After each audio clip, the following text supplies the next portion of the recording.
जय श्री राम। मैं आचार्य सुनील त्रिवेदी भविष्य दर्शन चैनल में आप सभी दर्शकों का हार्दिक स्वागत है। एकादशी का महात्म्य आप लोग हर महीने सुनते हैं और 10 तारीख को पौष शुक्ल पक्ष की पुत्रदा एकादशी आ रही है। तो भगवान कृष्ण से युधिष्ठिर जी महाराज ने पूछा कि हे केशव, अब ये जो पुत्रदा एकादशी आ रही है पौष शुक्ल पक्ष की, ये 10 जनवरी को आएगी। तो युधिष्ठिर ने पूछा कि हे केशव, इस एकादशी का व्रत कैसे रहना चाहिए, इसका क्या प्रभाव है, क्या इसका महत्व है और किन लोगों ने इस एकादशी का व्रत करके अपनी कामनाओं को पूर्ण किया। तो भगवान कृष्ण कहते हैं कि हे युधिष्ठिर, तुम बड़े धर्मात्मा हो, बड़े पुण्यात्मा हो, जो भगवान की कथाओं में इतनी रुचि लेते हो। भगवान कृष्ण ने कहा कि प्रातः काल स्नान करके पवित्र हो जाएं। अगर कोई बड़ी नदी है तो उसमें जाकर के स्नान करें, कोई तीर्थ है, कोई सरोवर है, उसमें जाके स्नान करें, और नहीं तो अपने घर में ही गंगा मैया का ध्यान करते हुए पवित्र भावना को लेकर के गंगा गंगा कहते हुए स्नान करके फिर अपने नित्य नैमित्तिक कर्म करें और भगवान विष्णु की, भगवान कृष्ण की पूजा करके और हाथ में जल लेकर के संकल्प करें कि हे प्रभु, आज मैं पुत्रदा एकादशी का व्रत करना चाहता हूं या करना चाहती हूं। इस व्रत को करने की शक्ति और सामर्थ्य आप मुझे प्रदान करें ताकि मैं इस व्रत को पूर्ण निष्ठा और नियम से पवित्रता पूर्वक इस व्रत को मैं संपन्न कर सकूं। इस प्रकार से व्रत अर्थात संकल्प लेकर के पूरे दिन भर, व्रत का मतलब होता है कोई एक चीज लेकर के आपने पूरा व्रत पूर्ण करना है। अर्थात आप ये संकल्प कर लो कि मैंने दूध पी करके एकादशी का व्रत करना है, या फल खा करके एकादशी का व्रत करना है, या दही खा करके एकादशी का व्रत करना है, या जल पी करके एकादशी का व्रत करना है, या निर्जला एकादशी का व्रत करना है। इसको कहते हैं व्रत, यानी एक चीज। व्रत मतलब प्रतिज्ञा लेना, और उपवास का मतलब होता है, उप का मतलब परमात्मा, समीप का मतलब उसके समीप हो जाना। यानी हम जिस देवता का व्रत कर रहे हैं, जिस परमपिता परमात्मा का व्रत कर रहे हैं, उसके बिल्कुल समीप हो जाना तन और मन से। इसमें खाने पीने का कोई विधान नहीं है। उपवास का मतलब, उप का मतलब परमात्मा, समीप का मतलब अपने तन और मन से हम उसके पास में हो जाना। तो उपवास रहना सभी के बस की बात नहीं है, क्योंकि व्रत में थोड़ा बहुत कुछ खाने की विधि है। बिना खाए कई लोग नहीं रह सकते, दवाइयाँ खानी पड़ती हैं, शरीर में शिथिलता होती है, कई प्रकार के रोग हैं। तो कुछ थोड़ा हल्का फुल्का जिससे हमारा शरीर चल जाए, क्यों शरीर अगर हमारा स्वस्थ है तो हम बहुत कुछ कर सकते हैं। अगर शरीर में कोई बीमारी आ गई, कोई विकार आ गया, कोई कमजोरी आ गई, तो फिर हम कुछ भी पूजा पाठ, जब तब हवन यज्ञ कुछ नहीं कर सकते। इसलिए जिनका शरीर बिना खाए पिए नहीं रह सकता, वो कुछ थोड़ा बहुत खा लें और भगवान का चिंतन मनन करते हुए भगवान का अष्टाक्षरी मंत्र ओम नमो नारायणाय, या द्वादशाक्षरी मंत्र ओम नमो भगवते वासुदेवाय, या श्रीमद् भागवत या श्रीमद् भगवत गीता, या जो ब्राह्मण लोग हैं वो विष्णु सहस्रनाम का पाठ करें, या जो भी पाठ आता है वो पाठ करें, और झूठ न बोलें, चुगली न करें, किसी की निंदा न करें, चोरी ठगी न करें, पवित्रता पूर्वक इस व्रत को करने से, तो भगवान कहते हैं पुत्रदा एकादशी जैसा इसका नाम है। जिन स्त्रियों को, जिन पुरुषों को संतान की प्राप्ति नहीं हुई, तो भगवान की कृपा से उनको पुत्र की प्राप्ति होती है। तो युधिष्ठिर महाराज जी भगवान कृष्ण से कहते हैं कि हे केशव, इस पुत्रदा एकादशी का व्रत करके किन लोगों को संतान की प्राप्ति हुई, मैं उस कथा को सुनना चाहता हूं। तो भगवान कृष्ण कहते हैं कि हे युधिष्ठिर, भद्रावती नाम का एक बड़ा ही सुंदर और दिव्य नगर था। उस नगर में सुकेतु नाम का एक राजा रहता था, बड़ा ही धर्मात्मा, बड़ा ही पुण्यात्मा, और उसकी बड़ी सुंदर सैब्या नाम की धर्मपत्नी थी।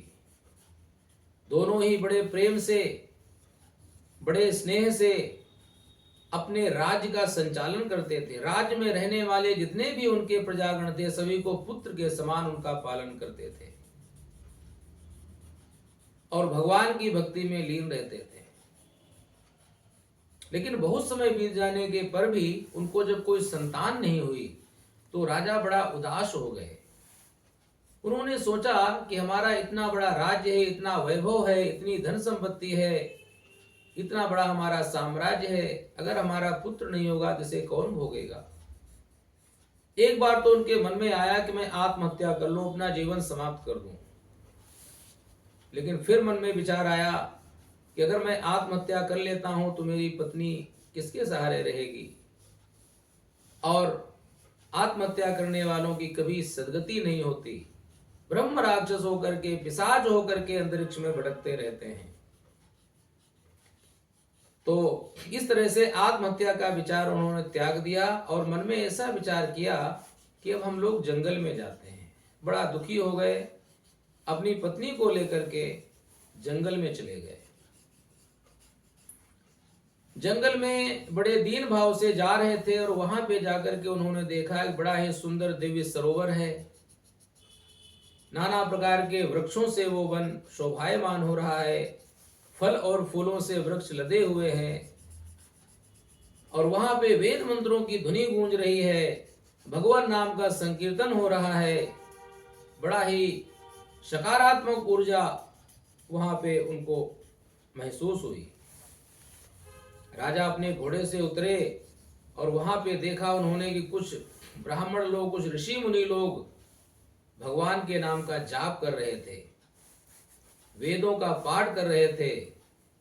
तो उन्होंने जाकर के पूछा, पहले राजा ने जाकर उनको दंडवत प्रणाम किया, फिर पूछा कि हे देवताओं, आप लोग कौन हैं। तब उन ऋषियों ने कहा कि हे राजन, मैं विश्व देव हूं। विश्व देव का मतलब होता है पितरों के जो अधिष्ठात्र देवता हैं। तो बोले, आप पितृलोक से यहां पे कैसे आपका आगमन हुआ।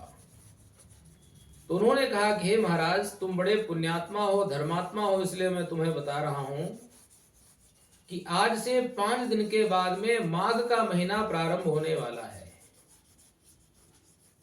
और उस माघ महीने में गंगा स्नान करने के लिए, जब तब करने के लिए हम लोग यहां पर आए हुए हैं।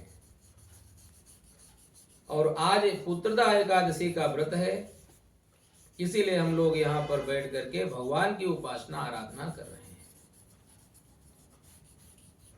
तो राजा ने कहा कि हे महाराज, मेरे ऊपर कृपा करो, मेरा साम्राज्य बड़ा ही अच्छा है, किसी चीज की हमारे राज्य में कमी नहीं है, लेकिन हमारे अभी तक कोई संतान नहीं हुई। तो आप ऐसा आशीर्वाद दो, ऐसी कृपा करें कि मेरे घर में भी संतान हो, हमारी भी झोली भरे, हमारी गोदी भरे, हमारे घर आंगन में भी बच्चों की किलकारियां गूंजे। तो उन्होंने आशीर्वाद दिया विश्वदेवों ने कि हे राजन, तुम इस पुत्रदा एकादशी का विधि विधान से नियम पूर्वक, निष्ठा पूर्वक व्रत करो तो भगवान की कृपा से अवश्य ही तुम्हें पुत्र संतान की प्राप्ति होगी। तो इस तरह से राजा ने उनकी बात मान करके, समझ करके पुत्रदा एकादशी का बड़े विधि विधान से व्रत किया। भगवान की कृपा से उनकी पत्नी गर्भवती हुई और समय आने पर उनके एक बड़ा ही सुंदर, तेजस्वी, सौंदर्य से युक्त, सूर्य की तरह चमकता हुआ एक बालक का जन्म हुआ। राजा ने बड़े विधि विधान से उसका नामकरण संस्कार किया। धीरे धीरे बालक बड़ा हुआ, जवान हुआ। फिर राजा ने उसका राज्याभिषेक करके उसे गद्दी पे बिठाया और स्वयं भगवान की भक्ति में लीन हो गए। तो भगवान कहते हैं युधिष्ठिर से, हे युधिष्ठिर, जो इस पुत्रदा एकादशी का व्रत करता है उसके घर में अगर संतान नहीं है तो संतान की प्राप्ति होती है, और अगर संतान है तो संतान दीर्घजीवी होती है, विद्या और बुद्धि से संपन्न होती है, और यश और कीर्ति को बढ़ाने वाली होती है, अपने पिता को भवसागर से तारने वाली होती है। इस तरह से भगवान कृष्ण ने युधिष्ठिर जी महाराज को पुत्रदा एकादशी व्रत और इसकी कथा श्रवण कराया। युधिष्ठिर जी महाराज इस कथा को सुनकर के बड़े प्रसन्न हुए, आनंदित हुए, और भगवान ने कहा जो भी इस कथा को सुनता है, एकादशी का व्रत करता है, उसे अवश्य ही पुत्र की प्राप्ति होती है। जय श्री राम।